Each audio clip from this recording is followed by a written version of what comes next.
Welcome to the after party. Welcome to the after party. Did you bring some snacks and treats? Yes, it did. I hope you got me something to eat. Maybe. Welcome to the after party. On Tuesday. Coming to the after party.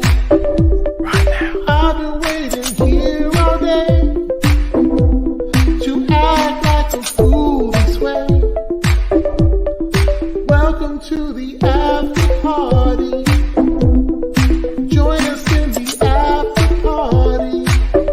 Right now. Oh, chocolate and gabbing, maybe some microphone gabbing at the after party. With DJ Eric, Pagey and Canada graphs. It gets cut off at the end every time. It's so funny. Well, I mean, it's not a consistent thing, so I guess it's like, oh, maybe not. Hello, everyone. Hello. I'm a recurring star. Yes. Hello, everyone. Thank you, Tom, for that intro. Amazing. A lot of fun. I am joined by Canada Graphs, and this week we actually have Can of Graphs as our other weekly guest here. okay, to start off, should I drop the exclusive? Yeah, what's the exclusive? What is it? Okay, so I was actually going to leave this for one of my streams, but I can't be bothered waiting. Okay. So there's been something that's been going on the past, I don't know, let's just say 6 months to a year. There's been this mysterious identity, and everyone's wondering, is this a real person or not? So on today, in Australia, it's the 3rd of November. Everywhere else, I'm assuming it's the 2nd of November. Mhm. I can confirm a theory that's been going around, and it's been like a who is it actually? I can confirm that myself, Pagmeister the Pagey, is actually Gary Gamon. I can confirm that today on the after party. It is one of my aliases. All right. Okay, so I can confirm that today. Yeah, it's a big shock. I myself have now donated over $1,500 combined to both Eric and Canada Graphs to ask the same 3 to maybe 4 questions depending on the day. Okay. So, yeah, so there's your exclusive. Look, these two are just shocked. They weren't expecting it today. I didn't know. Yeah, they thought the exclusive was something Snyder Cut related. It is nice of you to have donated so much. Good job. Yeah, but don't worry because it's being refunded, so you're all going to be in the negative. Okay. I'm going to get that money back within 2 weeks from now. So now that the identity has been revealed, his Monet. expect to be absolutely screwed over by me being, refunding all that money. So all those donations. So there's the exclusive to start the stream. All right. Look, I was even generous to chuck in another $2 here. Yeah, it says, is the Flash getting delayed later than February? I mean, maybe. Possibly. I wouldn't say no now. I mean, they just keep pushing everything back. So I heard the rumor was that the reason why they delayed the Flash was because they wanted to combine Superman and Lois with the Flash on a Tuesday. So they basically pushed the Flash back to make sure that it debuted with Superman and Lois. Well, because they didn't want to move Superman and Lois up. That was the thing. That was the thing that was always discussed. Was like, well, it's not really anything to do with the Flash. It's everything to do with Superman and Lois. And then I think it was Deadline said that they'd heard back from, I think it was WBTV or maybe it was the VFX companies. And they said there was just no way that Superman and Lois was going to be ready by January 28th or anything. And anywhere in that January ballpark, even like that, the date it's on is even them pushing it for Superman and Lois. Right. Like that's why it's towards the end of February. Like it's closer to March than it is January. So yeah, it is Superman and Lois. So if you got anything to blame, it's them. Like Flash will be ready by Batwoman's time. Yeah, Superman and Lois even filming right now near you, Canada Graphs? I mean, I know it's working filming or whatever, but I don't know if it's near where you are. Well, geographically, I guess it's sort of close. Their studio is maybe like 10 minutes outside of downtown Vancouver, or not downtown, outside of Vancouver, but their primary filming location is like an hour plus outside the city. Okay. And they've developed this massive compound that they're still developing that's like 3 city blocks big for their version of Smallville. So that's just going to be like a lockdown set that you'll never get near, you know? Okay. So them on location is going to be rare. Makes sense. Unless you get a drone. Technically illegal here to do that. Oh. Yeah. The more you know, I guess. You can't use it for video or photograph purposes, and there's some places you can't use a drone at all. Interesting. So Garrett's here with a $5 super chat says, ask Canada Grass if he remembers me and if he's mad at me. So are you mad at Terrence? I'm furious. I'll jump in and say I'm furious. Oh wait, this isn't Gary. Okay, don't worry then. You're Gary. You're Gary. Yeah, no, I was going to answer my own question. I just realized all this time Pagey's been furious at himself. Yeah, I mean, that's true. I'm angry. I just look in the mirror and there's been a lot of punches, aka scarred knuckles. All right, so let's talk about. We're just going to pick a topic. Let me grab one of the topics I have here. We actually have a better shot of Javicia in her Batwoman suit here. And it's a video that she posted over the weekend. And I think the interesting thing about this is that you kind of get to see a shot of the boots here.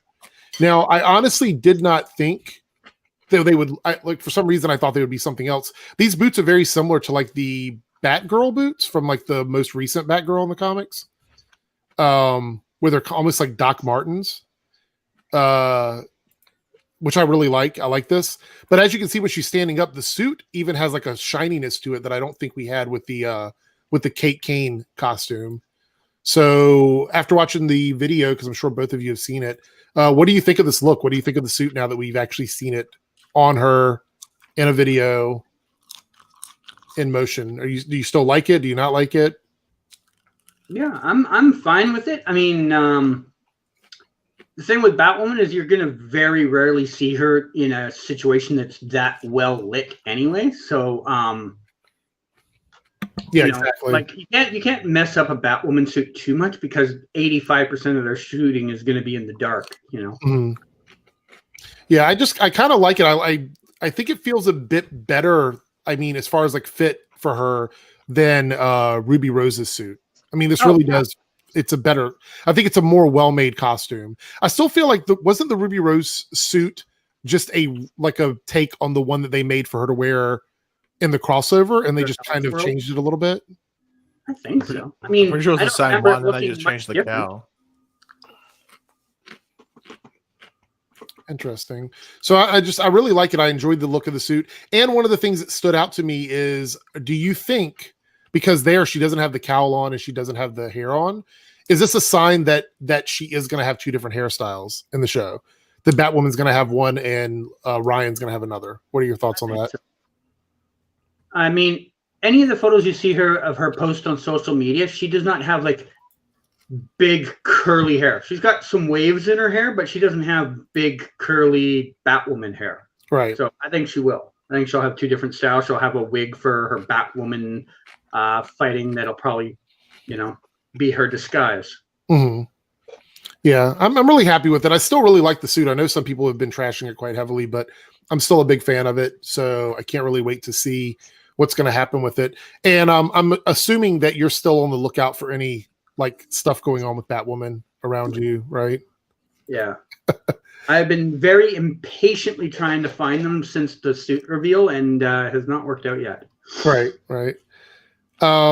Let's see. We got a couple super chats over here, and we're going to start with the one from Gary. A $4.99 super chat. Thank you so much, Gary. Batwoman and Flash and the rest should not get delayed later than January and February because they're filming right now if everything stays on track. I mean, that's kind of the thing right now is that I'm actually shocked that we have shows that are going to be coming out in late February. Really, I am. I thought for sure they would get started before that.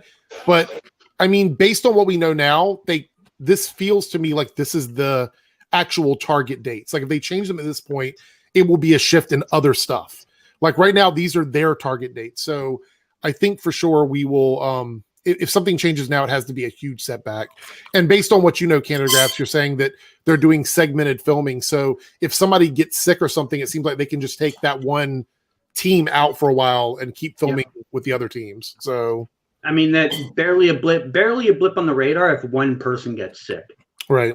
They would need like a whole unit to get sick to shut down for anything. Yeah. Team Forward here with a $3 super chat. Thank you so much.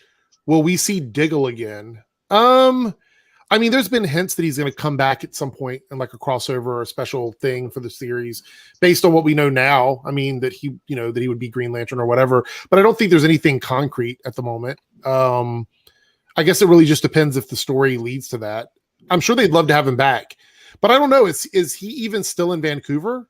Does he live in Vancouver? He's not a Vancouver-based person. Like, okay, he would have to come here to work, and I haven't heard anything of him being here. So, I mean, it's not out of the question. I'm sure he would happily come back to do it because it's not like I don't think he's got anything big on the books right now. He might have like guest starring roles on something, but right. You know, we haven't heard any announcement of him being cast as a lead in something. So I would say anybody from the Arrowverse who is gone now, if they're local to Vancouver, there's a higher probability of them coming back in a guest spot than it is flying someone in right now. Yeah, so, I mean, just like when that Amel thing last week came out, and he said, well, he was in Vancouver at the time when there was doubts about what filming might start back in Atlanta. People that are in Vancouver, from what I've been hearing, is there's a bit of a pull from all the different productions trying to get people right now, because all they really have to pull from is Vancouver actors, some Eastern Canadian actors, because I don't think they have to do the quarantine. Right. But like American actors don't want to come up here for a 2-week quarantine to do 2 days of work. So, right. And then possibly having to quarantine when they get back somewhere. I mean, they may have to. I guess that depends where in the U.S. you are, because a lot of U.S. places don't need you to quarantine at all. Right. So I guess it really just matters where they're going or where they're leaving afterwards. Because I would say beforehand, staying there for 2 weeks with no work, that's rough. Especially if you're not a regular, if you're just one of the people that does like guest spots here and there. Have you heard anything, Pagey, about Diggle, or is it just the same stuff we've heard, like in terms of him coming back? I think it's just still based off that thing he said about the Green Lantern thing with him going on. Still internet talk, I guess, is what it is. Well, it's just that thing that he said, and that's about it. I think if anyone said, "Oh, he's confirmed," then they'd be pulling stuff out of their ass. Yeah. Gary here with a 199 super chat. Are you mad at me? Are you guys? No, I'm not. But as always, Pagey is furious at himself. I'm furious because, as I said, I hate myself. Right. So, yeah. So obviously, I'm furious. I don't even know who this Gary guy is, so I have no opinion on the matter. Okay. All right. Let's talk about something from Canaries' blog. Plug to his blog, by the way. There's a picture there that I want to talk about, and it should be up on the screen now. And there's a bunch of pictures. If you guys want to go look, head over to his blog. And this is a shot of a possible new Vibe suit, maybe, possibly. You said he has the Vibe glasses, so I'm assuming. Yeah, you notice in his hand there, in his other hand, he's holding a pair of glasses. A couple of the shots I have in there somewhere, he's actually wearing the glasses in the shot, like in the 5-person team up shots. Yeah. There's a shot of him there somewhere wearing the glasses. So is this a full suit, or is it just like the top half is a suit and the bottom is just a pair of pants? I mean, it looks to me like it honestly does look like he's just wearing like basic pants. So I don't know. I obviously I said to you earlier, like I don't know any more details than what I actually saw in front of me. All I know is it has an appearance of a Vibe-like look, like wearing the glasses, has some type of like different looking jacket. I'm not going to call him Vibe, but I'm going to say maybe they are kicking the tires at the idea. I don't know. Tom, Canaries is literally in the stream with me. And if you can see those tiny, tiny, tiny pictures in this stream, you have much better eyes than more people than I know. I think I like the look of this redesign. I think maybe it's going to get more detailed later on if he does come back as Vibe. It looks like he's wearing some sort of gauntlet or something, and you said he's also holding something else. I'm wondering if he actually has meta powers or if he makes tech that works like Vibe. Any thoughts on this, Pagey, on the suit here or the look? It's vibe-tastic. Do you think they're going to give him his powers back, or are we just looking at a suit for him to wear with tech? I mean, do you have an opinion on that at all? Well, I don't know. It's hard. There's not a lot of context to it. Like, I know what it's on his chest. Would you like for him to get his powers back, or do you think they've played that game? Well, I don't think he's getting necessarily his powers back. Like, they might refer to him as vibe on the field, right? But I'm curious because the thing is, if Cisco's going to be in this season, they have to make him someone that can go out in the field. They can't make him just Star Labs resident. Right. They have to make him someone that can go out in the field. I thought one of the mistakes they made last season was not making him vibe again post-crisis. Yeah, I agree. Like, you could argue, oh, well, they spent all that time in season 5 setting him up to leave. And I was like, yeah, but that's because they were setting him up to leave if he left. So he didn't leave, so just give his powers back. I think people would rather... The thing is... Because people would complain more about the fact that he didn't have his powers than the people that would complain, oh, they just gave his powers back. You know? So you're better off just giving his powers back. So if they go down this route where they give him abilities, but not like metahuman powers, then I think that's good. You know? It's weird, though. Yeah, go ahead. Oh, no, I was going to say, the thing that you didn't bring up, I tweeted out about it because I've got that hashtag 6th sense. Okay. I am curious as to what they're doing with Killer Frost because she wasn't obviously meant to be in the finale. Right. For last season. So this is meant to be the quote-unquote finale for the season 6 story. So is she just there to replace Ralph? Or is she there... Have they rewritten it to implement her in? Because I think based off Canada Graph's other thing, she's there in episode 2 as well. So, there was a lot of pictures of her from this from your blog. There's a lot of shots of her. So yeah, so I'm curious to see what happens. She was only there for maybe like 2 hours of the filming that I saw. Like, but she was the one scene that I saw, the one that all 5 of them are lined up together, just happened to be the scene she was in, and it was well lit, perfect space. So I got a lot of good photos from that set, but she wasn't there that long overall. Right. I think she legitimately did a scene that probably was, a 20 to 30 second scene from that chunk of the episode. The majority of the shooting over those 2 days was Grant and Ephrat, and to a lesser extent Candace. Carlos and Danielle, like I said, they were only there for that one set of scenes. So I don't know. Right. Well, but I will say one thing about Pagey's guess about the season 6 stuff. I swear I remember back at the time when they were talking about Danielle leaving for maternity leave. I swear I remember either an Instagram post or her doing a live chat or something saying that she was going to be in the season 6 finale still, even though she was on her leave. Oh, but I can't find the source of that anymore, and I'm sure I heard it, but I could be wrong. The weird thing is, though, her powers were acting up, right? I mean, that was one of the reasons why she was supposedly leaving to go see her mom or something. So I don't. Well, I would assume it's probably been one of those, oh, I'm back. Everything's sweet. We all sorted it out. Here's a quick 2-second flashback scene to sort it out. Yeah. But that's the reason I think they might be changing up stuff, because I am wondering, like, if season 6 had started off normally and then season 7 had started off normally as well, would we have started off season 7 with her having scenes with her mum, and then she comes back in like episode 2 or episode 3, like this would be. I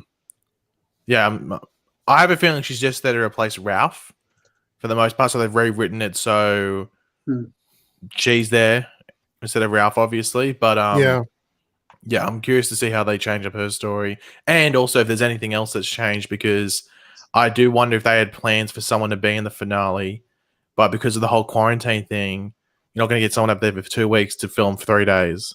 Right. So maybe it's easier to put other people in there that would already be there, or replace them with Canadian-based actors in other roles and stuff. So, yeah.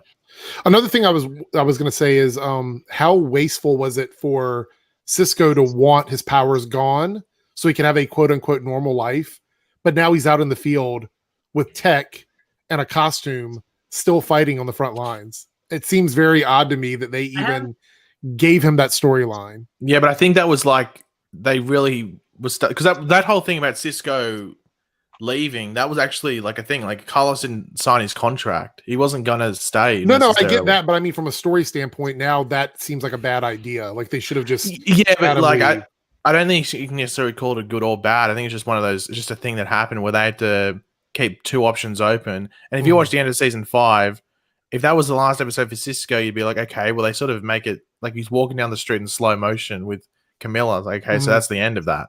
So I would say that I think that the problem is now he'll have some sort of either one episode storyline or some sort of struggle, I guess, as a character to get back into the vibe thing. Like I think because he didn't even want his powers back when Crisis was going on. And so I think they have to address that in his storyline, even if it's only one episode. My personal feeling is it's going to come down to they're going to write in somehow that Cisco is because Camilla's stuck in the Mirrorverse, he's going to be like, my girlfriend is there. I need to do everything I can. Okay. And that's how they're going to write it in. Okay. Whether he keeps any of this ability, who knows, right? Yeah. Introverted Unicorn, the $5 super chat, and a Team Eric member. Thank you so much. Do we have an idea on who the new Ralph is going to be, or who would you want to replace him? I read they're going to replace versus remove the character. So they are replacing him for a goodbye, but they're not going to, as far as I know, he's not going to be replaced as a regular character on the show unless there's some new information that I'm not aware of. So I think somebody is going to be him, like they're going to have him as someone else for his goodbye, which is going to be really weird. And then he's just going to go away. And I don't think we'll see him come back. Like, I don't think they'll recast him. I think he's just going to be gone.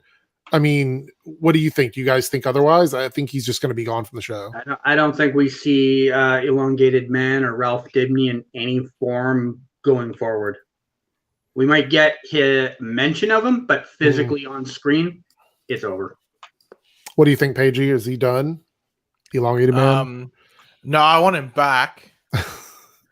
But it's obviously he's disguised as Aminette Black the entire time. Oh. With the accent and all. With the accent, okay. But of course, not every episode, but episode by episode, maybe like, say there's 10 episodes, this person's there 4 or 5 episodes out of those 10. Daddy Likes the Metal shows up. So that's what I'm hoping for. Whether it happens or not is another question. But, you know, here's to hoping, fingers crossed, knock on wood, whatever you want to call it. Let's hope for it. Okay. I'm sure you guys agree. So I have a theory that they're going to take Sue Dibny off the show and Ralph will transform into Sue, and then Sue will literally be Ralph and he'll just be Sue for the rest of the time. Is that confusing enough? That sounds a bit hashtag controversial. But I'm not surprised. It's Eric, it's the Marga, it's everything. So, oh, geez. I don't want to throw any conspiracies into Pagey's new theory here, but Another Life, the show that Katie Sackhoff films, is done in Vancouver and wraps November 24th. Oh, no. No, I didn't say it was a theory. It was literally a premonition, and I know I'm right. So I didn't say anything about a theory. Gamer Man here with a $5 super chat and a Team Eric member. Thank you so much, you guys. How much longer do you think Black Lightning will run for? Since I just found out Cress is 50 years old. I mean, it's the same with all these shows. I mean, it really just comes down to how long the lead wants to stay on the series, and even that's not a factor anymore. We saw what happened with Batwoman. So I mean, they could literally just run the show with the children of Black Lightning. And he could be a mentor character on the series, and that could happen. I mean, the thing is, he might be 50. I didn't even know he was 50, but he seems like he's much more youthful than 50. Like, I thought he was probably about 10 years younger than that.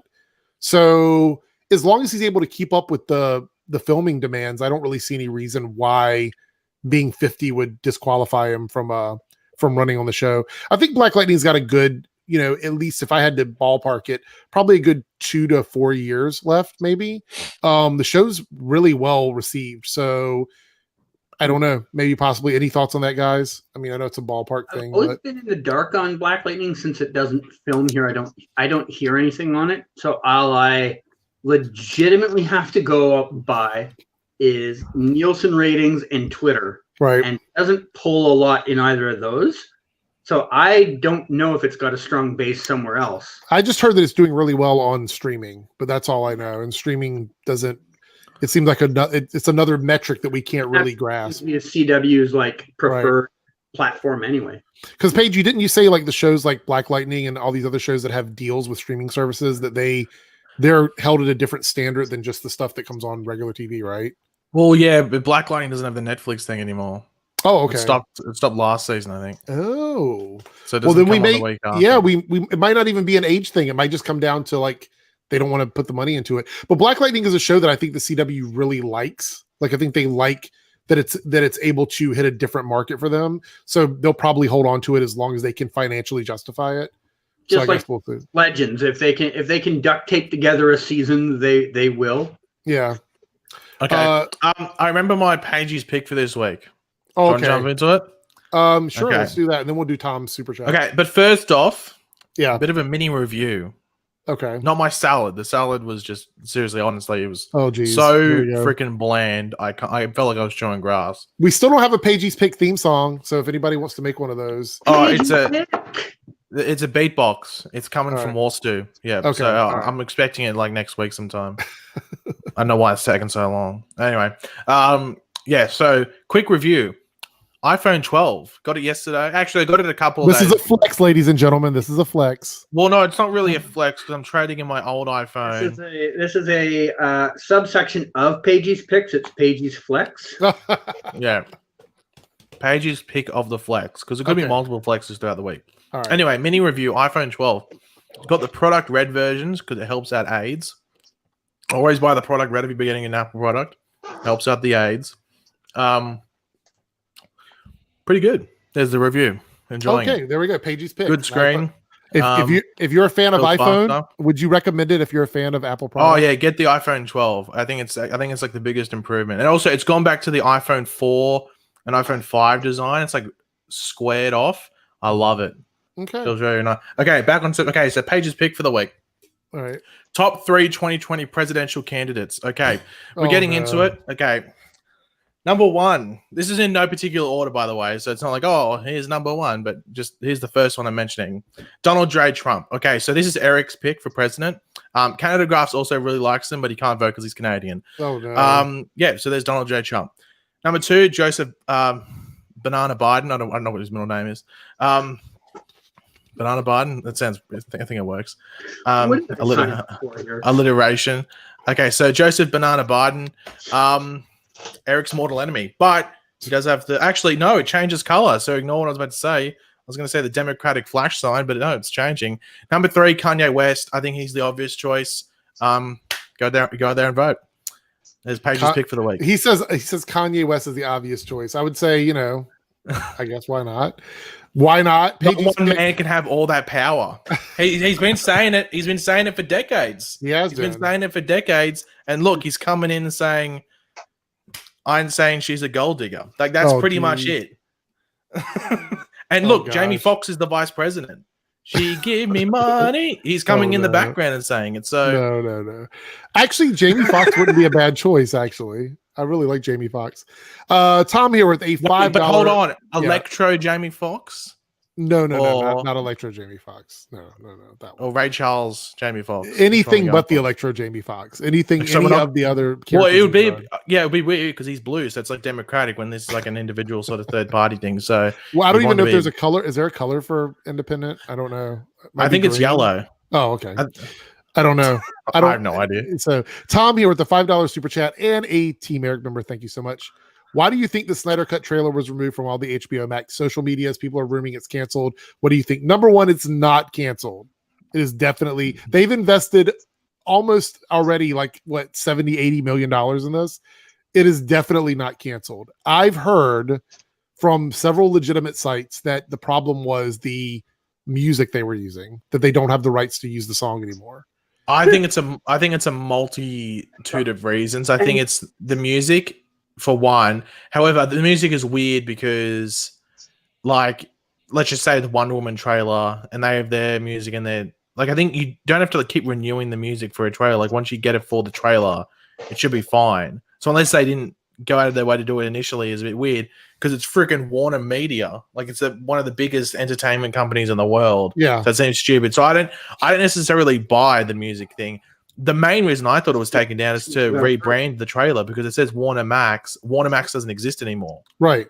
Because Warner Media folded that, and now it's just all Warner Brothers Pictures, and they distribute on both HBO Max and theatrically. So that's what I thought it was taken down for. I don't understand all this like drama. The main reason is because of Eric's favorite YouTuber, Grace Randolph, the fear mongering once again. That's pretty much the only reason people were freaking out about it. Because she said, like, "Oh, I've heard from a Warner Brothers thing."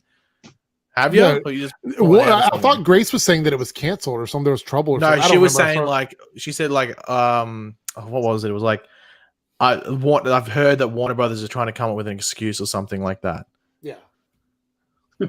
The music to me sounds like an excuse. The logical one, which makes 100% sense, is taking it down, rebranding, and putting it back up because Warner Max is no longer a thing. Yeah, that makes sense. That's the thing that makes sense.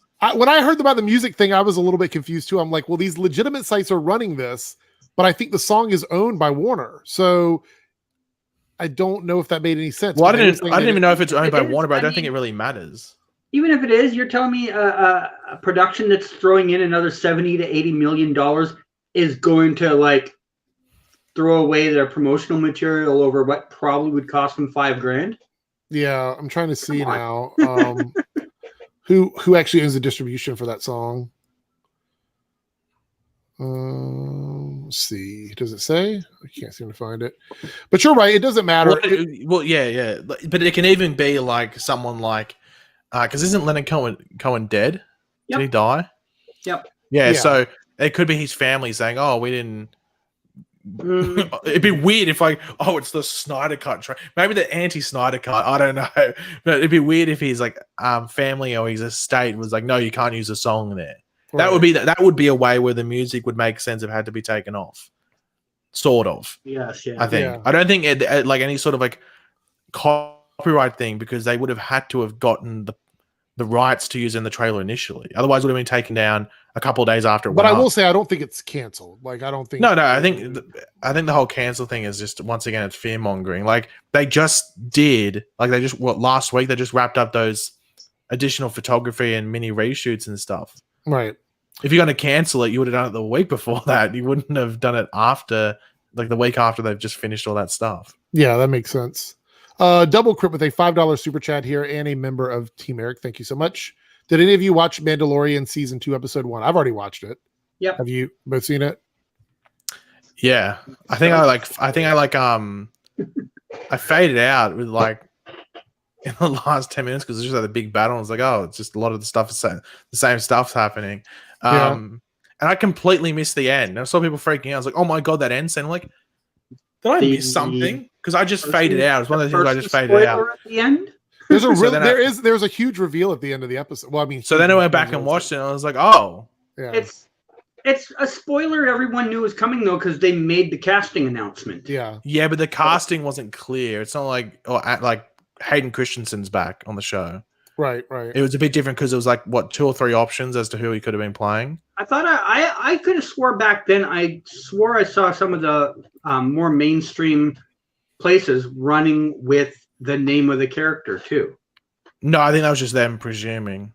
Because I don't think Disney even said it was that was who he was playing. Yeah, I was actually shocked to see it only because of the fact that I thought, okay, well they're going to go with this.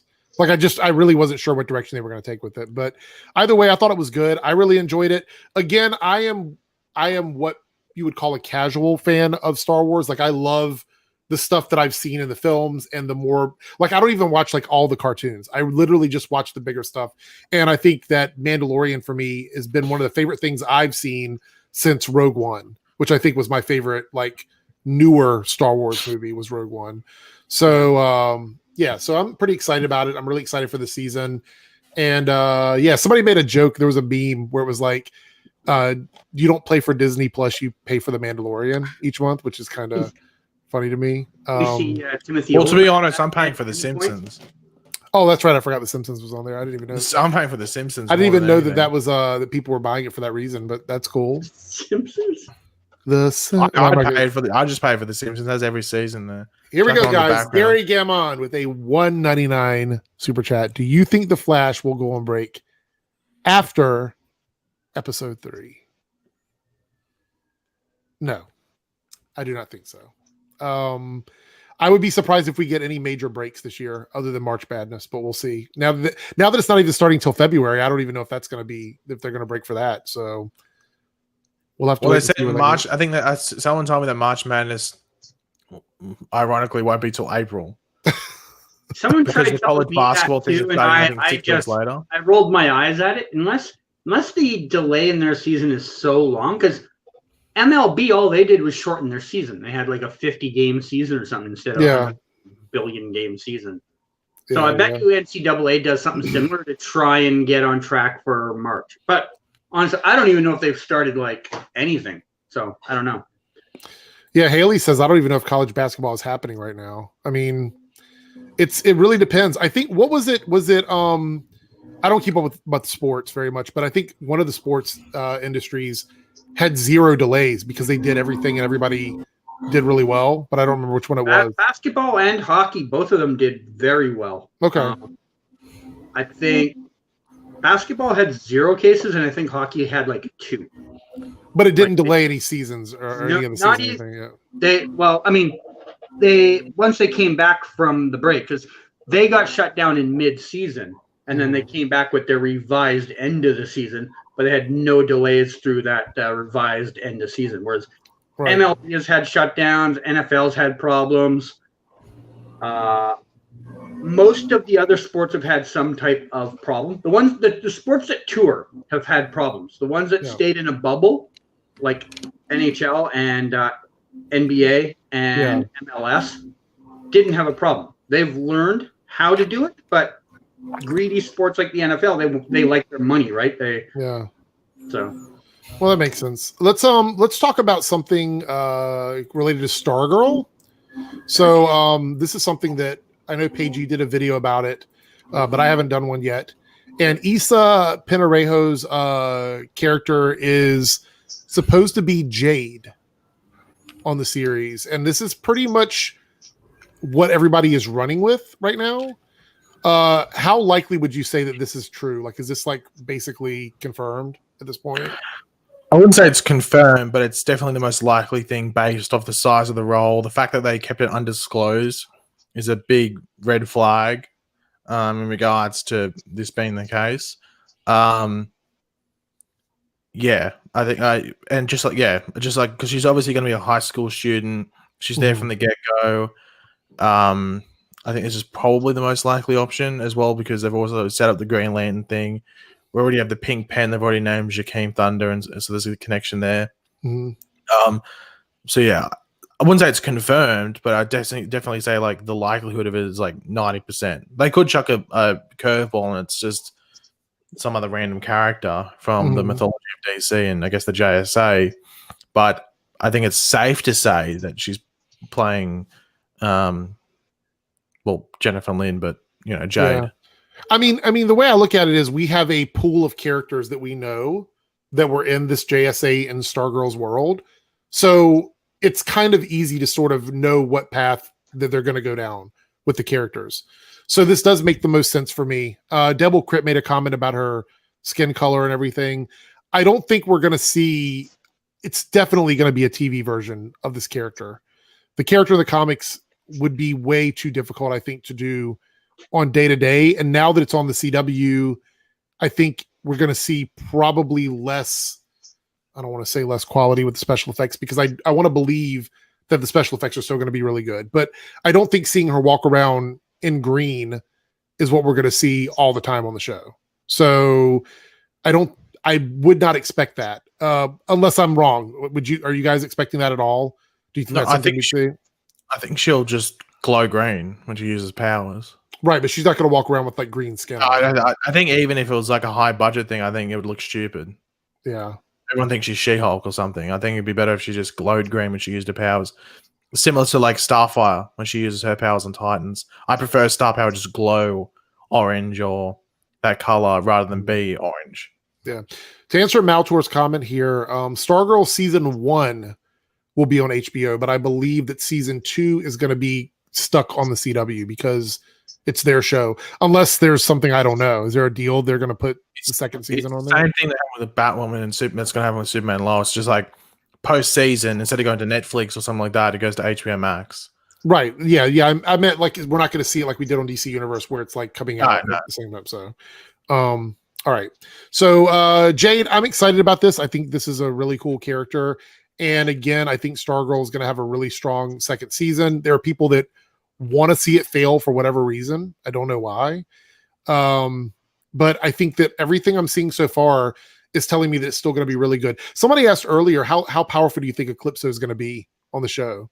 Like, do you think it's going to be the full-on version that we know from the comics, or are they going to reduce the powers for the show? I think it'll be, by the end, I think it'll be very, very powerful. But I think the storyline that I think would work on just a TV series is that he feeds off the hate and the darkness that he probably generates through Blue Valley, through certain people. So he feeds off that and grows stronger. So at the beginning, he's probably maybe possessing people. But I think he'll probably take form early on. It just matters whether he's actually powerful or not at that point. And then as the season goes on, he grows more and more and more powerful based off the darkness and everything that he is producing in people and just the town as a whole. Yeah. But they cast him early, so that makes you think that he's in the first episode or the first few episodes at least. Yeah, that makes sense. He got announced the same time as Issa, and she's in episode 1. So. So Tom here with the $5 super chat. Do you think that Wonder Woman 84 will remain on December 25th? Apparently Warner Brothers is committed to this date. I don't really, if you would have asked me this 4 months ago, I would say, yeah, absolutely. They're going to do it, but now I've seen that they are very, very, very flippant with the dates when it comes to their films. So I would say, don't count on anything until you see tickets go on sale. And even then it's quite possible they could change it. Do either of you think we're going to see this? I mean, what does it really come down to? I mean, at this point, I think with how aggressive the spikes are, not just across the US, but like Europe and Canada right now, I don't see how enough theaters will be open at a reasonable capacity for them to look at this as a profitable idea. I feel they need to at least be at a point where you don't need full 100% immunity and 100% capacity for everything, but you need enough of society to feel comfortable going into a theater that it is profitable for you to put this out. I mean, do you still think they're trying to eye $1 billion with this? Because I don't see that happening. We're seven weeks away from this date. Who do you know in the next 7 weeks is thinking, I want to go see a movie? Right. I live a block from a movie theater. I haven't been in it yet. Yeah. Oh no, it's a good question. Elizabeth here says, what about her twin brother Obsidian? And she's talking about Jade. I don't think there's been any casting information about that, right? About Obsidian? But they could just one thing that's interesting is that they could make it that maybe she comes to Blue Valley alone, or they're just separated. But it's important to remember, like last season, remember when Pat goes into Courtney's room and the Green Lantern sort of like pulsing. Maybe that was her having the ring, so there might be like some sort of connection there that she picked up. Because I have a feeling that she has her dad's ring. Because that's like the whole point. Is like this, like. Daughter of Alan Scott has that connection to the Starheart or like the Green Lantern stuff. Right. So it wouldn't surprise me too much if she has either his ring or a ring that's connected to it, and then maybe that's how she gets drawn to Blue Valley. But yeah. So Gwendolyn here, so I went. It was 6 people in there besides me. It wasn't bad actually, but you could see the movie theaters are struggling. I mean, the thing is, when I went, it's been like a couple months now. It was the same way. I mean, the theater had it was all spread out with tables and stuff. And there was maybe 2 other tables of people in there with us. And I mean, everybody had food on their table and they were eating, but it's a far cry from what it was, when I would go in there pre-COVID. So it's definitely a huge difference there. Let's see. Introverted Unicorn with a $5 super chat. Thoughts on Warner Bros. Releasing a Solo Zatanna movie in conjunction with the Dark Universe. Wonder if Legends will show it all. Super excited if true. Has this been confirmed? No. Okay. It's like I just don't see how Zatanna movie sells like to the general public. I don't see how it happens. I could see them doing an HBO Max film on it and make it like really self-contained and not overly high budget. I just don't see how theatrically, especially in today's climate with what's going to be happening, that works as a Tana movie. Like I think even if like box office was at its peak, like you wouldn't do it. Yeah. So yeah, I don't know. Zatanna isn't like Zatanna is just like a popular character amongst DC fans. Right. She's not a popular character just like the Flash or Batman and stuff like that, or even like a Harley Quinn. You know, you could argue it's pretty niche because it has to fall into a fandom, and then even then that fandom, like not everyone loves the character. Right. Anthony Beltry with a 199 super chat and a Team Eric member. Thank you so much. Do you think Zach's fix up Darkseid and Snyder Cut? Is this based off the War God's image? I don't know. Maybe, possibly. I don't know if he's going to fix Darkseid because we didn't really see Darkseid in the other version. So I don't really know what the level is for fixing him up. But and I don't even know if we're going to get the full blown Darkseid.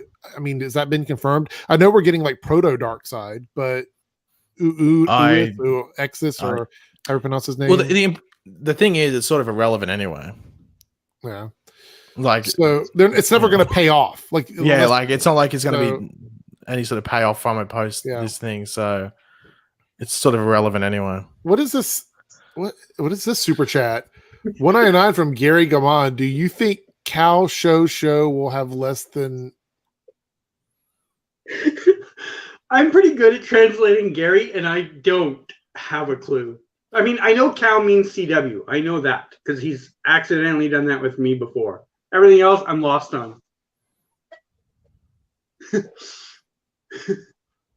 Okay, so if we take I know what it is. Gary's trying to rhyme. This is an attempt at a diss track. Now I don't know who this is actually aimed at. I can't remember writing this. I think someone's hacked my Gary Gamon account. All right. Gary, thank you for the super chat. I have no clue what that even means. So try and fix that, I guess. I don't know. Gamerman with the $2 super chat. Black Lightning's average viewers were 1.09 million last season. I didn't know about that. At a certain point I gave up with the viewership numbers. I just stopped covering them. So I'm not totally sure. I don't even know. That's probably the adjusted numbers because I'm pretty sure Black Lightning was normally getting like 0.6 or 0.7. So I'm guessing that's the adjusted numbers or something like that. Mm-hmm. So Gary said, you feel I have less episodes than Call will have.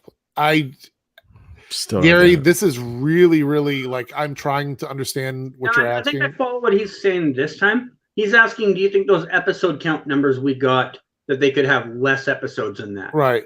It's possible. We're going to talk about the episode numbers as the very next topic. So we'll get into that. Look, Haley here. She speaks Gary. Awesome. Yeah, we're going to talk about the episode numbers in just a moment as the next topic. But for now, I'm going to do the shout out to the Team Eric members.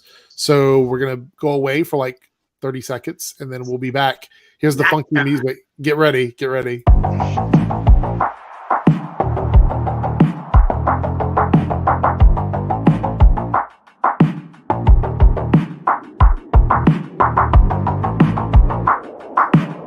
Yeah. Gary Gamon. When's Flash getting delayed later than May or April? I don't know how many episodes left. Oh, geez. Oh, geez. Is that a remix? That might be a remix there. You need to have like a mute mic for Pagey there. Yeah, if you became a paid subscriber after a certain point last week, then it won't show up till the next one. So if you were Introverted Unicorn, you'll be in the next after party. So look for it there. Quindolin with a $4.99 super chat. Do you think they can do a soft reboot of Superman and reintegrate him back into the DCEU? The problem is that there's going to be the Snyder Cut version that we're going to have, and then we're going to have the whatever they're going to do with him in the main continuity. Would you guys want to see a reboot of the character? Because I feel like the one we had at the very end of the theatrical Justice League was probably the closest to like a classic Superman character we've had in the entire DCEU. Right? Yeah. Well, that's the thing. Like the thing that like I was really happy where they left off the theatrical Superman, which is different than what you're getting in the Snyder Cut as well. Because that theatrical version of Superman that we saw is probably the most quote unquote Superman that Henry Cavill's ever been. And it was really good to see. And it was like, okay, well, I'm excited to see what they do going forward. I think we're going to be waiting a while. I think that's why Superman and Lois is allowed to happen, because they don't have any plans for Superman, and at least in regards to having a Superman movie. I don't think they have any plans for that. God, for the next, you're speaking to the choir, Quindle, and you're preaching to the choir here. I would love the Man of Steel too, but now that everything's being delayed, I don't think you're going to see it for like 6 years minimum. Yeah, because everything's been delayed. Like God knows how long it's going to take. I don't think they'll do a Man of Steel too. I think they'll just do. It'll be called Superman. Whether I don't know. Can they legally call it Superman because of the 1978 movie? I don't think so. I think they can call him Superman in the movie, but I don't think the movie title. Yeah, but they can't actually call it, which sucks. It's a bit annoying. You can't do that. Yeah, I don't know what they would call it, but you got to call it Superman, and I think it will be it'll be like some sort of a reboot, because I think they'll definitely want to.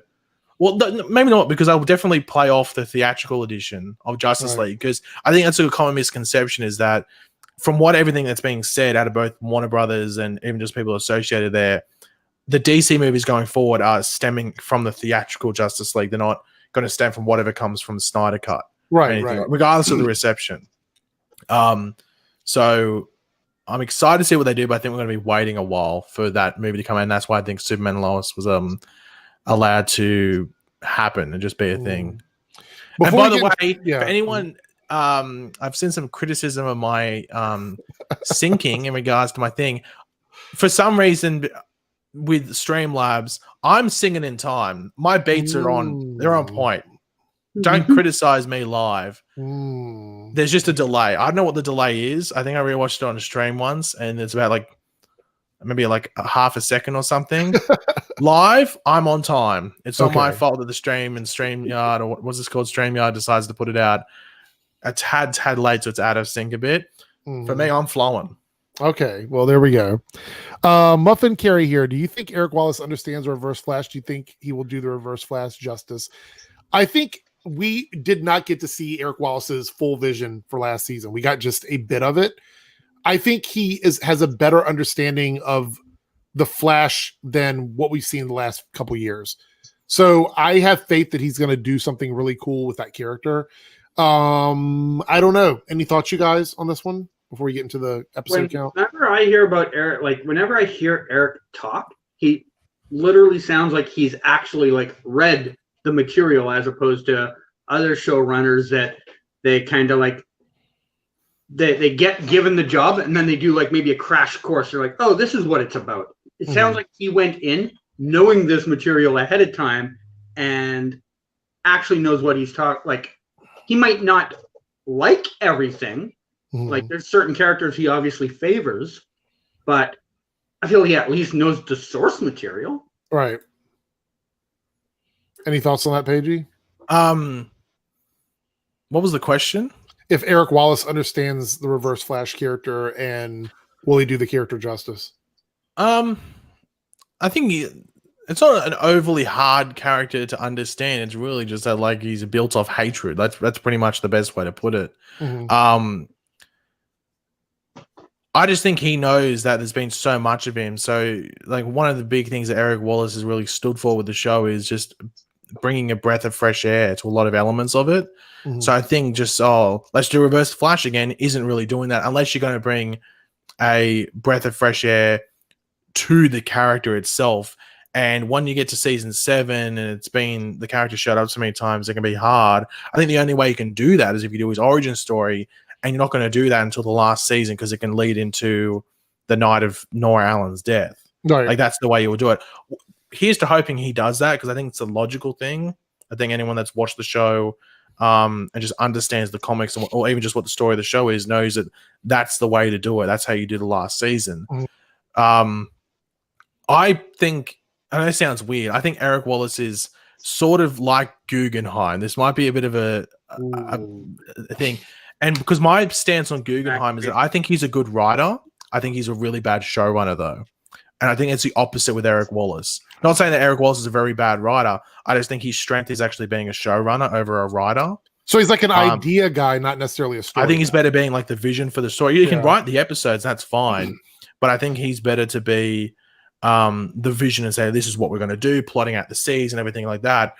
And being the one who decides who gets introduced and who leaves and whatever, rather than just, you know, writing the episodes he was doing beforehand when he wasn't showrunner. Right. But Guggenheim, on the other hand, I think he's a good writer. I'm not saying he's an amazing writer. I think he's going to do solid on Green Lantern. But I think when he got too power hungry and got too much creative freedom with Arrow, that's when you saw bad mistakes happen on the show. # Donna Smoke. Anyone remember that? Yikes. So I'm excited to see what he does this season. Hopefully there's no issues that, you know, with COVID and everything that disrupt it, because that was the thing I was disappointed with, because I thought season 6 was probably the third best season. Some people disagree. Some people think it's really bad, which that's okay. Everyone's wrong sometimes. So sorry that you couldn't be in the correct category at that time. But yeah, so hopefully they get to finish off everything normally. That'd be nice. But yeah. Well, let's talk about these about the episode counts now, and then we'll get to the super chats. So it looks like the shows that we are going to be watching, starting with Batwoman, is going to get 19 episodes. Is that about what you thought that we would see for Batwoman? Well, that was on the DC Press app for about a month. That it was 19. So basically, is that what you were guessing or what you were hoping for? Or well, it's what I knew it would be because it was on the thing. That's why I think that's what's happening here, is that I think DC might have given it to them or something like that. Then again, it could have been WBTV's department because they sort of control that app as well. But it said for a couple of these shows, it has these episode numbers. All right. So we have 19 for Batwoman, which is a pretty good season. I think 19 is going to be strong for that. Black Lightning at 13 episodes, which I think some people are going to be kind of upset that they didn't get more. But again, you have to remember these seasons coming into the beginning of 2021 have to be done and completed so they can pick up at the end of the year for the following season. So just keep that in mind. Legends of Tomorrow is going to be 13 episodes as well. Now, do you think this is going to be Legends last season? Do you think this will be the wrap up? Because they haven't announced it yet as the final season. I don't. If that's their episode count, I don't, because I do not see them leaving them dangling that close to 100. If they were like 11 episodes short of 100, I'd be like, this could be their last season. But they're like 3 episodes short of 100. They're gonna write them out for 100 because you get a higher price for 100 episodes than 88 episodes. Like 88 is syndication, and then 100 is like in the next tier of syndication. So they're not going to just let it dangle at like 97 episodes. I also think because of this current restrictions, it is easier for them to just greenlight another season of a consistent show that they're already doing than it is to try and hope that you start a new production. Maybe, that too. I don't know. What do you think, Pagey? 13 episodes, final season? Yes, no? I think if it was the last one, they would have said something. Yeah, I agree. I don't know why they would. But then again, it is premiering late. Like, it's not premiering until mid. Like, it looks like it's probably not going to premiere until end of May, probably June. So, actually, if it's on the same day as Flash, then they're going to pick which one comes first, Stargirl or Legends, I guess. And so it could be like July before Legends starts, maybe. Yeah. So they could leave it till then and go, okay, now we're ending it. But you think they would say it early, or at least before they wrap? Definitely. That'd be a bit awkward if they didn't do that. So then we have Stargirl with 13 episodes. That was a little bit surprising to me because I thought they would try and stretch Stargirl out to like a longer season. It feels to me like 13 is a good, solid second season for Stargirl.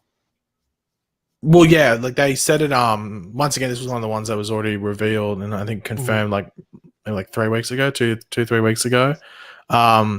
But once again, I think it's where it's premiering as well. Yeah. I think there's a lot of people worried that they were going to keep the budget the same and then stretch out the episodes. So I feel like this is a good sign that they're going to focus on the quality and not so much filler. At least I hope so. Supergirl, no surprise, 20 episodes. They're wrapping up the series. I'm not really shocked. This one they don't have to do another season after this, so they can do 20 and start late if they want. Do you think 20 is going to be enough for them to wrap up the whole series? Do you think that's a good amount for them to finish up the storylining and say goodbye to some characters? I mean, at the end of the day, the 6 episodes could be enough if you do it right. It's all a matter of how you use your time. I'm just looking at the size of the cast. There's just so many stories and so many characters. I mean, it all depends when they start winding down. Like if they start winding down in episode 17, then they've really wasted their time. If they start winding down in episode I'm hoping 5, that because they know going into filming that this is the last season, that they're not going to spend like over half the season in frivolous stuff. Like I don't want a recap of what happened with the second half of Arrow season 8. Like I don't want that again. I think what you get probably is the first half, because it's going to be a 2-half season by the looks of it because of the filming schedule. They're going to probably do a 10 episode and then a 10 episode fall run. And so I think the first half of the season, they will have some type of story arc villain thing to deal with. Mm-hmm. And then the second half of the season will be towards moving in towards completing everyone's arcs. Okay. Superman and Lois, 13 episodes. I personally thought they would up the episode count. That's why I kept saying we don't know. I'm very sure they will. Let me check and see what their filming schedule is. What do you think of this, Pagey? Was 13, were you kind of set on that? Because obviously they confirmed the episode count for Superman and Lois a while back, right? Yeah, but 13 is always when they like a pickup, like when a show's picked up, it's always that. Like the reason I think they might go up to 16 no matter what would be because I think normally this show would be a 20, 22 episode season. So I think that's a big jump in season 2 if they go from a season 1 which had 13 to a season 2 which has 20 to 22 episodes. I think that's a huge jump. But like, who knows? I think it's going to be one of those things that you probably won't hear whether they go up to 16. I don't think they'll go any higher than 16. I think it'll be like another 2 or 3 episodes added on. But I think they sort of like they have to meet that middle ground, I think, towards the 20 episodes, because I think that's what they would normally do. Right. And that could be a weird jump, you know. So their episode or their end date is tentatively May 1st, which I would put probably around a 16 episode shoot. Like, I'd be surprised if they need that long for 13 episodes. And I don't think they'd have enough time to get 18 episodes out of that, but I think 16 is probably a number. So you're basically saying that they have the ability based on their end date that they could throw a couple of more episodes in. Yeah, just looking at pure raw time. I don't know if there's a hiccup in the schedule or if they've made plans to take a month off like it looks like Supergirl was doing or anything like that. But based off the raw time that they have, it looks like what I would give for a 16 episode season. Okay.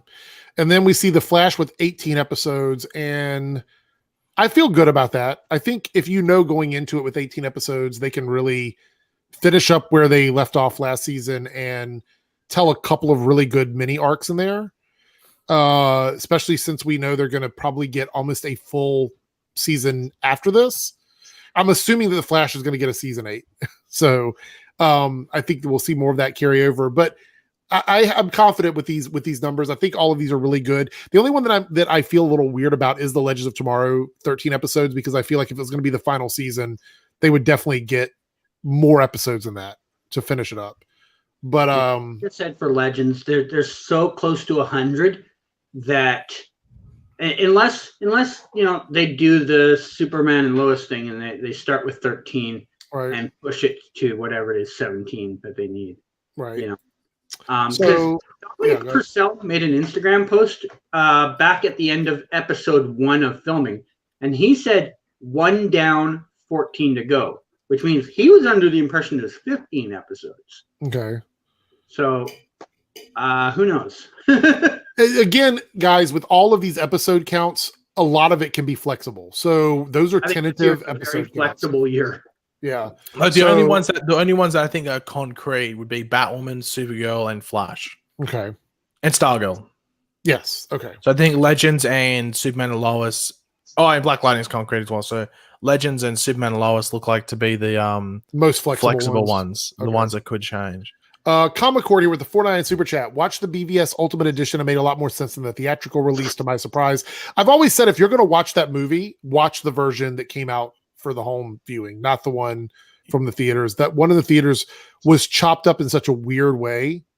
Well, it's mainly just that opening bit. Like I've always said that it just lets you understand certain things. Like I think if you're just watching it just for amusement, you're not going to even notice it. Like I think it's more if you're looking at it more on a critical standpoint. And I've always said that movie.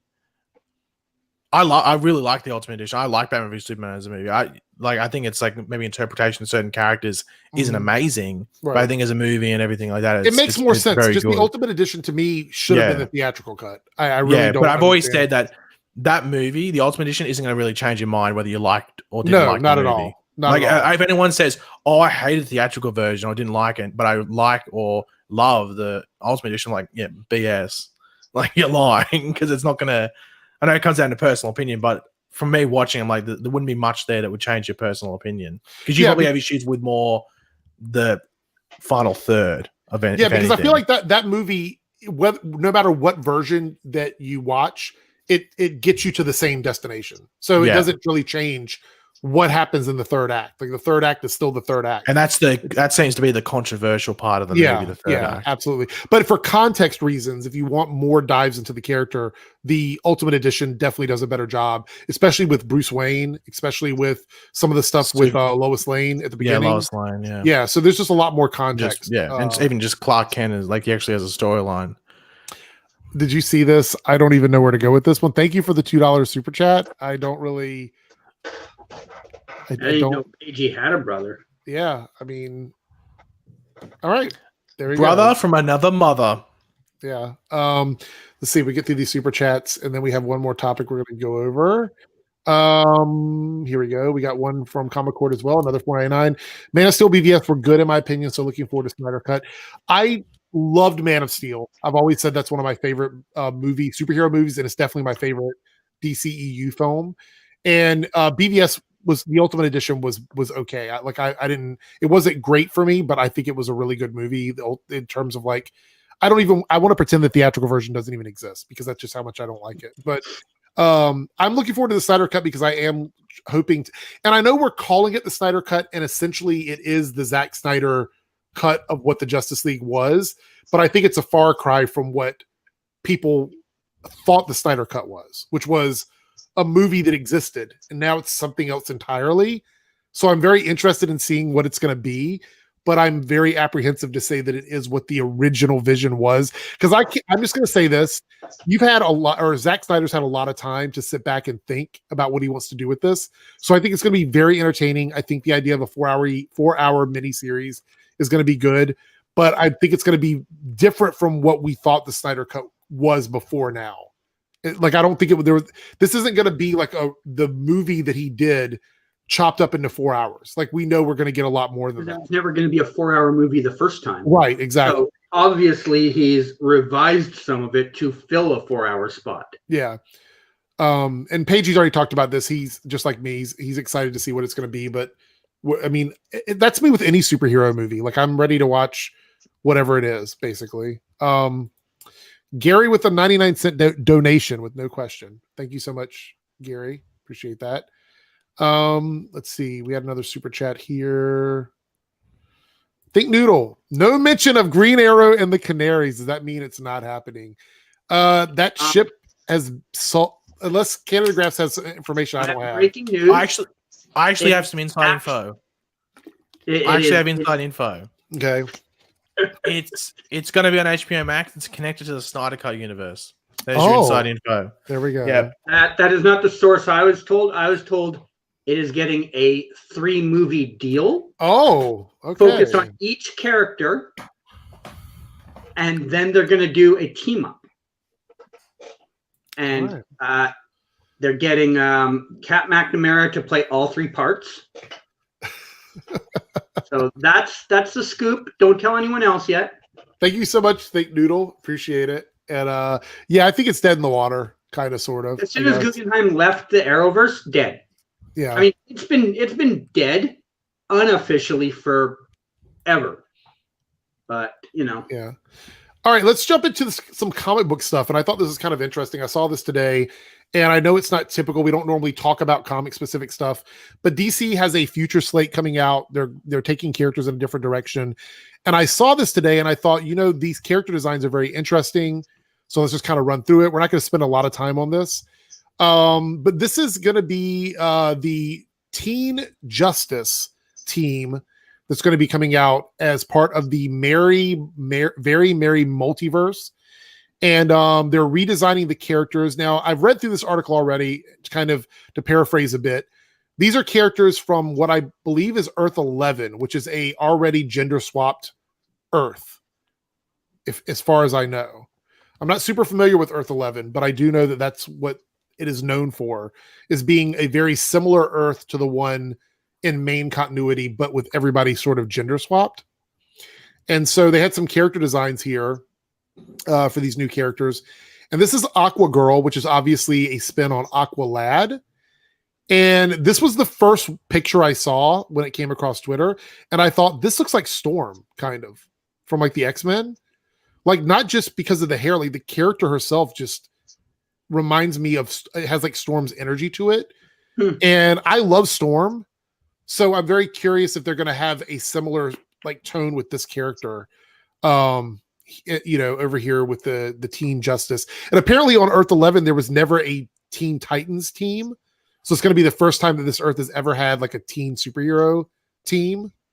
So that's kind of interesting. Thoughts on these designs? Have either of you seen these yet? I mean, what are you thinking so far? I rarely pay attention to any comic related stuff, so it didn't come across my you know. What about you, Pagey? I'm looking. Sorry, I'll just finish off. I'm looking at this picture that you've got here, and if this is supposed to be for a comic book, I mean, I don't mean to be mean about it, but it looks a little amateurish compared to what I envision a comic character to actually look like. I've actually seen that as a criticism as well, but that's actually a criticism around a lot of these sort of alt versions of characters. The artwork isn't very similar to what we're traditionally, you know, that we see or whatever. And I think that's kind of been a running criticism about these introduction to these different versions of characters. So yeah, Pagey, any thoughts from you on the designs? Well, firstly on the art, I don't mind it because I'm pretty sure this is Otto Schmidt. Based off the look. Is it Otto Schmidt? Oh, I'm not sure. His autograph. Yeah. It looks like his artwork. I don't know. I'm one of those people who I'm really into classic DC. Like, I like the classic characters or like the original holders of a mantle come Silver Age. Obviously, when you go to Golden Age, you have the JSA and everything. But I like my favorite Flash is Barry Allen. My favorite Green Lantern is Hal Jordan. Like, I like those things, and I think this is something that will be irrelevant in like 5 years. And I really don't everything, not just like the Teen Justice, but even the Justice League that's coming in with the Future State stuff. So are you under the? This is one of the things that I have said for a while now. Is there's very few of these newly introduced characters that stick around, and I don't know what it is about. I don't know if they just don't have, because we have a lot of nostalgia with so many characters, but then you have characters like Kamala Khan, who as Ms. Marvel has become a very well received character. Miles Morales, a very well received character, and these alt versions have stuck around, but there's so many of them that have been introduced that just don't stick for some reason. Because the important thing is you have to make them care. You have to make the reader care for the character. Like, there's a reason Jessica Cruz is a popular character. Because her story makes you care about the character. It makes you go, well, that's a bit effed up, but makes you care about her and everything, the struggles she's going through, because they're relatable. Right. But sometimes I'll just introduce a character and not really try too much with a backstory or they're trying to just bring him in and go, here's the character, enjoy it without any reason to connect to the character, whether it is their story connects with you or they connect to an already existing character. Like a lot of people love Emiko Queen in the comics because she comes in and she, you see that connection between herself and Oliver and you bond with that as well. So that's a struggle that they usually have, not with both Marvel and DC. So if I don't know if they're doing this because it looks like they're just going to come in and just be the characters. So unless once again they have something like Jessica Cruz where they have the story that makes you care about them, I see this either being this thing where either people just pretend to like them just for the sake of it, or no one really connects with them and they just sort of wash out of existence in the next couple of years. Here's the interesting thing. So this is the Flash character. It says if teased as part of the future slate or future state. Is it slate or state? It's state. State is in United States. I guess I was seeing somebody using the wrong hashtag. So future state. This is a grown-up Kid Quick, who's an analog for the idea of a Kid Flash in a world where Jesse Quick is the definitive speedster. Now, is Jesse Quick a male character on Earth 11? Because I'm not familiar with that Earth, but I would assume since they're gender swapped, then Jesse Quick would be a male character in that lineup. Well, I think they're saying that Jesse Quick is just the Flash. No, I get that, but I'm saying that I think that Jesse Quick on Earth 11 is a male character. It's not the female Jesse Quick that we know from the normal Earth. Is what I'm getting at. Anyway, that's a Titans type team who's always got a super fast member, but there's so many Flash characters in the DC multiverse. We knew anyone we added to that category had to be really different from the rest, not just Wally West with curves. Okay, I just looked it up. Yeah.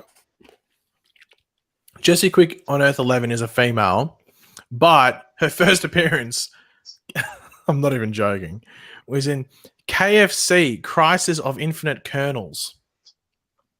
The Earth 11 Jesse Quick? Yeah, as in like Colonel Sanders. What I don't understand is they said Earth 11 was a gender swapped Earth, so wouldn't Jesse Quick be a male character? No, well, I think they mean the roles of gender swapped.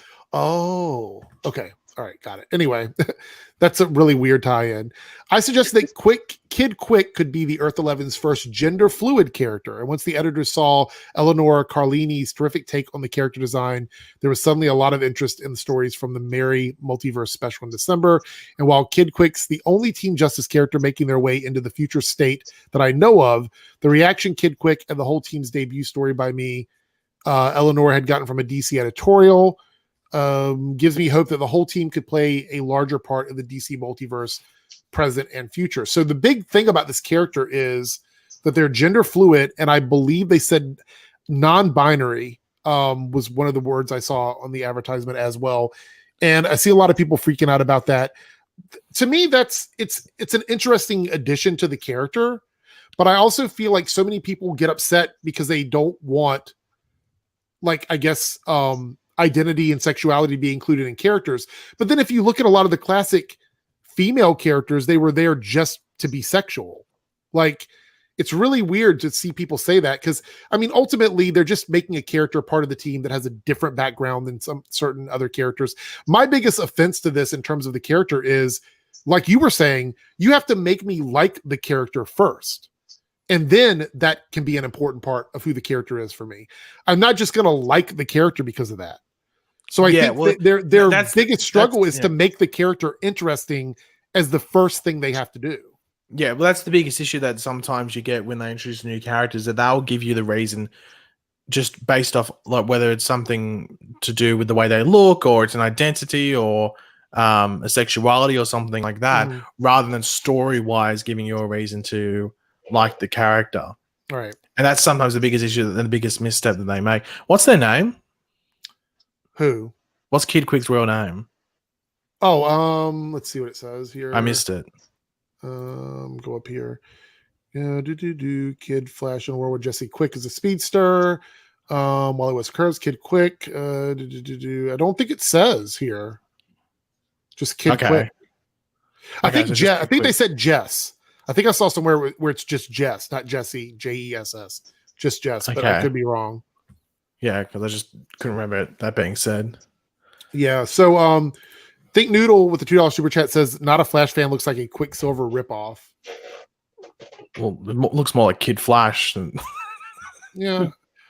Let's see. There's other character designs here. We got Clarianne, which is obviously Clarion, but the female version of the Witch Boy, who I guess is just the witch at this point. Donald Troy, who is obviously supposed to be Wonder Girl. I don't like the pants. Yeah, but I don't like the pants on. Why is he wearing like parachute pants? Is this MC Hammer? Yeah, I don't understand the pant design. That was the first thing. Like, honestly, from here up, I was like, oh, this is kind of cool. And then I scrolled down. I was like, why is he wearing these pants? And then like moon boots or something like that. I am personally one of the worst artists I know. And I mean, I know I would do worse than that, but that is for someone that I really don't like the pants design. Well, it is important to remember that these are concept drawings. Like, go look at the original Godspeed concept. But concept drawings from someone who's supposed to be a professional. Yeah, but usually these are just like literal sketches and stuff. Like, look up Godspeed, and like they're not meant to be like Alex Ross comes in and does them. They're meant to be like, so just here's what the base. This is my favorite design out of all of them. The Robin from Earth 11. I really, really, really like this design. I don't know why. I guess it goes back with the idea of a street level character. I like the tactical look of costumes. So, you know, she got a lasso. Yeah, but I don't think it's supposed to be a lasso. I think it's just a whip or a lasso. I mean, I see where you're going with that, but I don't know if that's necessarily where they're supposed to take it. I think I like her better with the hair down, with the ponytail. Yeah. Either way, this is my favorite design out of all of them. But this is the one that confuses me the most. So we have Supergirl here. I hate this costume. What's with the ripped jeans? That's what I'm saying. I hate this one. I literally hate it because it doesn't make any sense. Like, why are you wearing ripped up leggings? Like, I really, really, really hate this costume. She's like wearing like a jumper suit and then ripped leggings. So if she's Supergirl, then there's a Superboy and there's obviously going to be a Superman and a Superwoman. So the gender swap idea on this Earth is washed out. Yeah, well, I think the logic around this is that Superboy on this planet would be the cousin of Superwoman. Oh, but still, it's Supergirl, a minor thing. But Supergirl would be the daughter of Superwoman. Yeah, because this is obviously meant to be like Jonathan Kent. Yeah, obviously, but I just don't like this costume. It's literally the worst one. Yeah, the costume's the issue. The logic around it makes 100% sense, but it's the look that I don't understand the shoes either. I don't know. But sizes too large for her? Yeah. So overall, I'm interested to see what they do with the story. This is one that I'll be keeping an eye on because I am really, really curious to where they're going to go with it, but I'm not expecting, I guess, too much. Think Noodle here with a $2 super chat. Ms. Marvel comic just got canceled. Not very good. I would say there's a lot of comic books getting canceled. Ms. Marvel, I know there's a lot of people that don't like her. I'm not a huge fan of her powers, but I cannot deny that she's culturally significant to so many people. So she's made an impact. But it's an important thing to remember. Like, a character can be super popular, but their material not sell just because people don't like to read. Like, nowadays, people just don't read. Yeah, people just don't like to read. They'd rather just get the visual media in. They'd rather watch the story play out. Like, I think the Ms. Marvel Disney Plus series will be insanely popular. Yeah, because you'll get that story from the comics. Like, I'm pretty sure what's her name? G. Willow. Can't remember her last name, but I'm pretty sure she who created Ms. Marvel. I'm pretty sure she's meant to be like a consultant or producer on that show and help writing it. Yeah. So you're going to get like the authentic stuff from the comic on the show as well. So I think that show is going to be insanely popular. But even look at a lot of the characters, like Captain Marvel is a very popular character in Marvel, but they've rebooted her so many times because no one buys the comics. Mm-hmm. So the character can be insanely popular, but as I said, no one reads. Like, really, with DC, like, that's why they release so much Batman crap, because people will buy Batman, whether it's because it's collecting. That's why we have this never-ending Batman storyline that's going on right now. They won't want to buy anything else. They might buy like a commemorative thing, like when Green Lantern released their 80th year thing a couple of months ago. Like, that was a big seller, but that's because once again, again, it's an 80th year anniversary thing. It's collecting. Right. So a lot of people actually don't buy, I think, a lot of at least physical nowadays, and even digital, to actually read them. All the physical stuff is like to collect them, just see if they can make $1 in a couple of years. Yeah, true. Gary with 199 super chat. Do you get mad when I send more than one super chat? No, I don't. I didn't think that I had said anything. I get furious when you only make one, and I'm talking to myself here. So, geez, okay, there we go. Make there 20 we go. 20. Was that? Am I behind, or was that the last one? I think that was the last one that I can see. So, epic memes. Do we want to talk about the other stuff, or are we just going to skip over that because nobody's talking about it? If no one's asked about it, then just avoid it. Okay, good. I expected a certain person to say something, but they haven't, so we're just going to move on. I'm just checking one more time with the super chats to make sure I didn't miss anybody's before we close, because we were on the topics and going through there. Yeah, I don't see any more, so I think we're good. So unless you've got any last minute super chats, we're gonna probably wrap things up. Pay or be silenced. That's pretty much what Eric is saying there. So, if you want that discussed, Tom, you know what to do. It's a big dollar button, minimum $5. Actually, 10.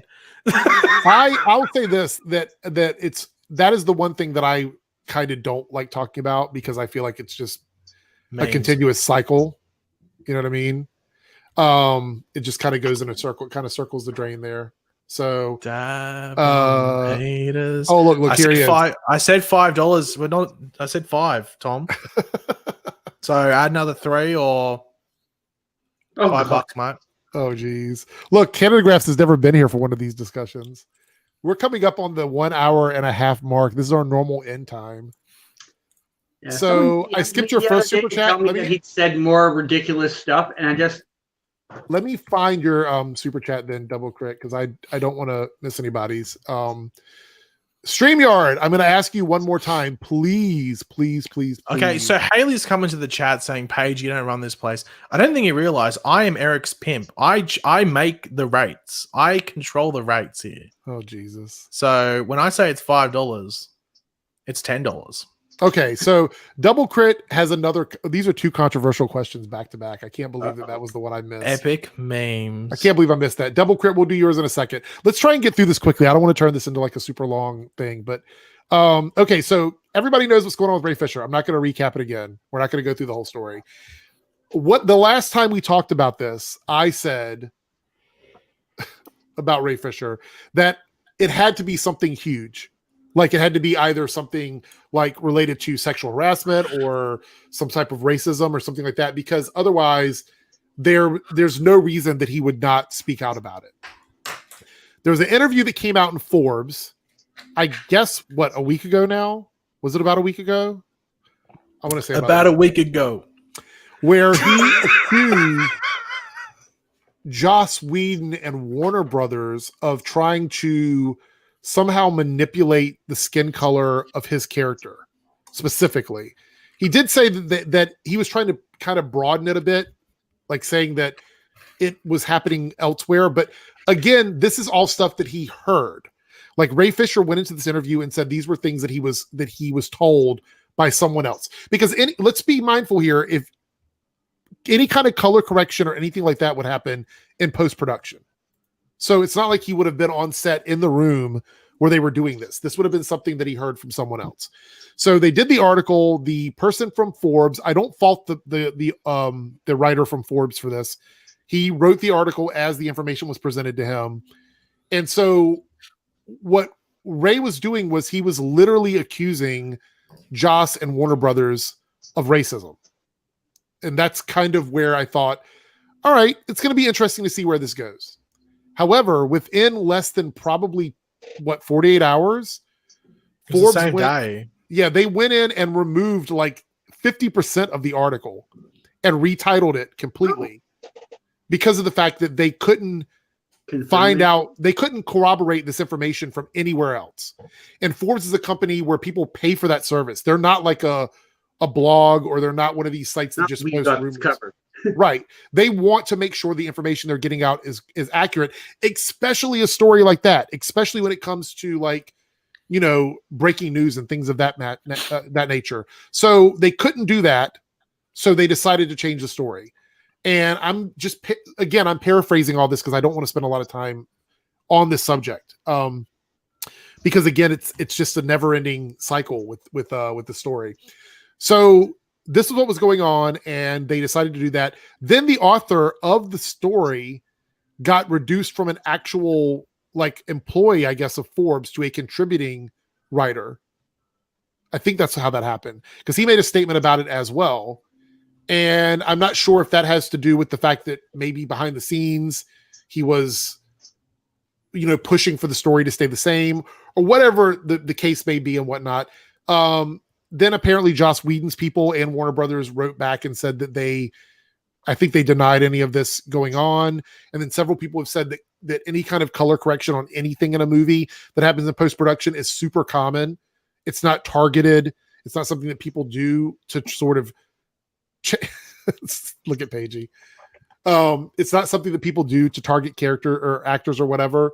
So my biggest problem with this is the one thing that bugs me about it is it is Ray repeating something that happened that someone else says they witnessed. So it's no longer something that happened to him directly. Now it's something that someone else told him. And so he's basically, that person is not taking a stand. They're giving him that information for whatever reason, and then he's just running with it. And it's not really him talking about that wasn't his experience at that point, because he wasn't privy to that information until someone actually told him about it. So this wasn't something that happened to him on set. And if I remember correctly, and I have to go back and look, almost every complaint he said was something that happened to him while he was filming. So if you're talking about something that happened in post-production, then it wasn't something that happened to you on set. So my problem with this is what actually happened to him at this point, because now we're talking about something that was somebody else's experience. And again, I'm not saying it's not true. It could absolutely be true. What I'm saying is that Ray was saying that there was a bunch of stuff that happened to him on set. So that is my takeaway from this, is that I'm still waiting for that to come up. I'm still waiting to hear what that is, because as of right now, we have publications like Forbes, and I'm just going to say this right now. Take the tinfoil hat off. Not everybody in the world under different companies, under different publications, are trying to get one person. They're not. They're literally not. And if Forbes was really trying to silence the story, they would have pulled the whole story. They did not do that. They updated the story to their standards, which means they had to find out. Go ahead. No, I was going to say, there's still incriminating things in regards to attacking still Joss Whedon in that article. That's still left there. So if Forbes wanted to take it down, they could have. There's still stuff in there which, for Ray, would be a positive, if you want to call it, regardless. Or even if you look at the fact that they edited the article to take out the initial, or what would you call it, the title of the article. So they had to change the article title because it really focused on the quote that was now removed because of the legal counsel getting involved and stuff like that. So there's still stuff in that article which refers to racist conversations or insinuating racist material or something on set. However, it does refer to, it's prior to the reshoot process, as if it was on the regular set. Mm. Or something like that. So the issue is I think at the moment, and I think it's important to say this, and I think everyone should probably take this in mind, I think it's best to not pick sides. Mm. And you could say, well, then you're not supporting the whole I stand with Ray Fisher, which is fine if you want to do that. But I think if you aren't sure yourself, don't pick a side. If you have your doubts whether stuff actually happened or whether it didn't happen, I think it's best not to pick a side, because let's be honest, you can't lose if you don't pick a side. Right. You can't win either. But anyway, I'll also say this: like Tom is talking about the tweet that came out or whatever. That's it, though. Is this the bombshell? Is this the big story that we've been sitting on now for 5 months? Is this what it is? That was the other thing I was going to say, is that it feels like it keeps changing every single time it seems like nothing's happening, or like it needs to be like it has to be brought up again. It feels like it's constantly changing, which all this stuff might be true, but it's like, well, what's the main point? Yeah, like what's the main like zinger of this all? Like, and let me say this, and I want to use this as an example because I think it is a really good example of what's happening here. So a lot of what Ray is saying here also kind of mirrors what happened with John Boyega and Star Wars. And now John Boyega is considering working with Disney again because he went to them. He has been very vocal about how he was treated. And now he is working to make things better with the studio, right? So he is actually actively trying to make things better. Where you have Ray over here who wants to cancel everybody and get rid of everybody connected to the films and the studio by doing it in a way of trying to ruin people. And I'm not saying that if there was something else that happened to Ray, I'm not saying that maybe he shouldn't forget that or whatever, but you have John Boyega who is going back with Disney and said he's very happy with the progress he's made and the changes that are being made with him being there. And it just goes to show two very similar situations. You have one person who is trying to actively work with the studio hand in hand to make things different. And then you have another person who is trying to just destroy a studio and everybody instead of trying to make things different. And they're very, very similar situations in the spectrum of what's happening. So I think that it's going to be interesting to see how this plays out and which way this goes. I personally like the way John Boyega is handling it because active change is going to happen while he's sort of there working with Disney. And as much as I feel like, I want to pick a side with all of this, I can't really because I don't really know. We still don't know the true extent of what happens. Yeah, because the most important thing is with any sort of dispute or argument or whatever it is, there's always three sides to a story. There's one person's side, there's the other person's side, and then there's the truth. No side's either going to tell the exact truth of what happened. It's going to be one of those things that's up in the air. And I saw someone, I can't remember who it was, wrote in the chat about Momoa. I think a lot of people are starting to think because Momoa was there for a really short time for reshoots. He was not there for long because he was doing Aquaman at the same time. Mm-hmm. I think, and a lot of Snyder Cut people are sort of on side with this as well, is that I think he was just supporting Ray. Like, let's be honest. Is anyone going to mess with Momoa? You crack you on the head. Yeah. Gary here, do you remember Gary 19 super chat? Do you remember me when a trailer is coming out now?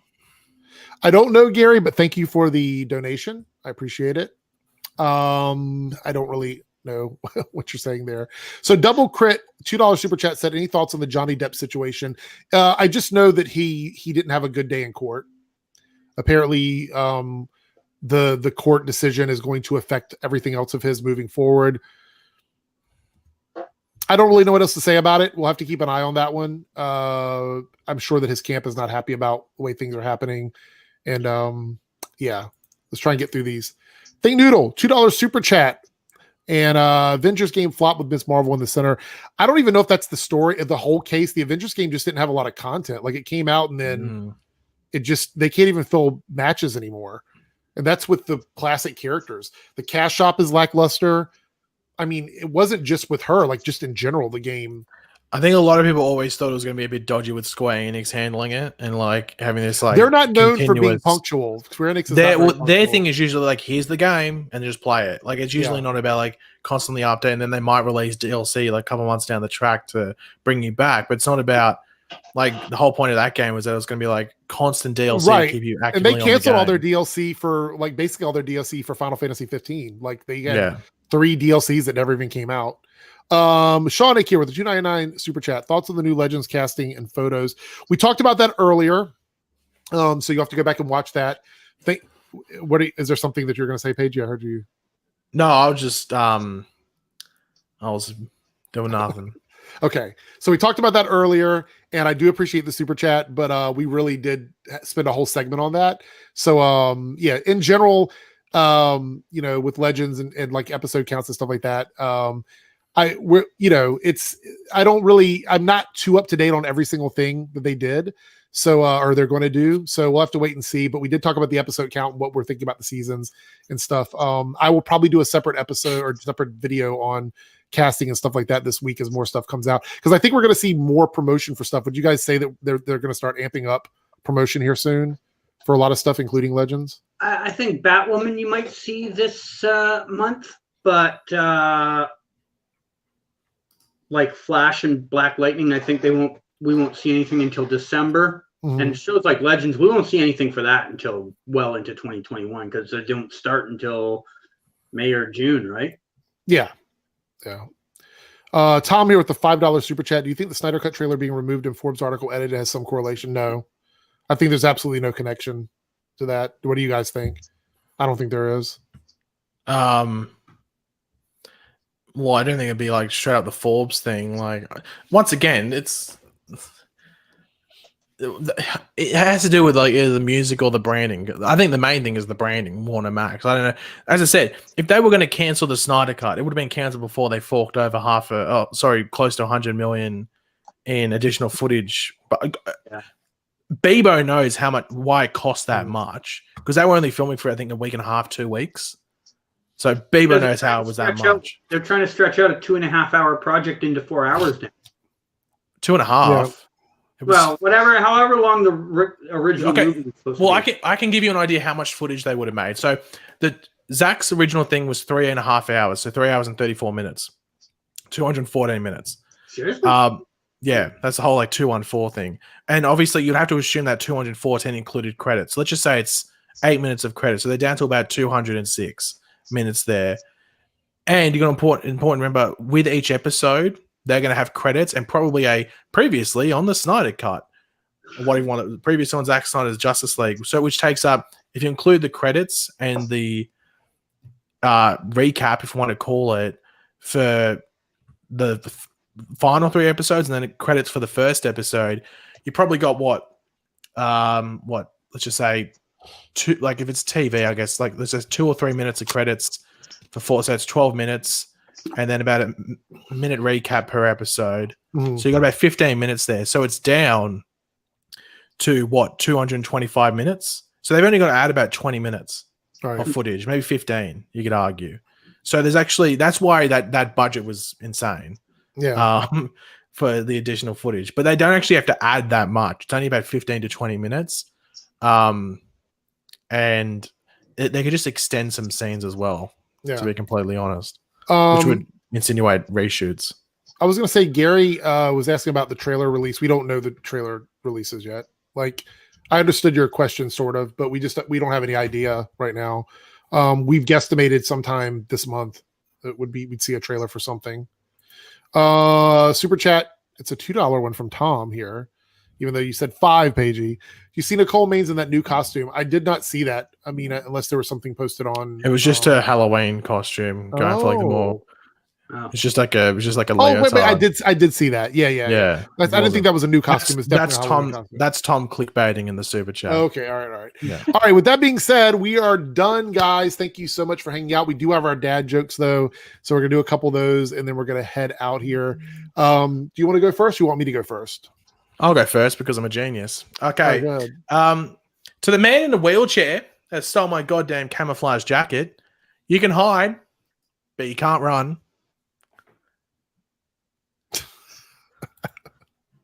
Jeez. Was that a dad joke or a bad joke? Noticed, by the way.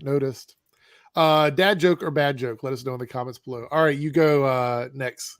Canada. All right. You can blame Google if this sucks because I literally forgot until 10 minutes ago. What's orange and sounds like a parrot? An orange parrot? A carrot. I think I've done that one before. Have you? I think. That's on you. Actually, man. It might have been Ben. I can't. Yeah.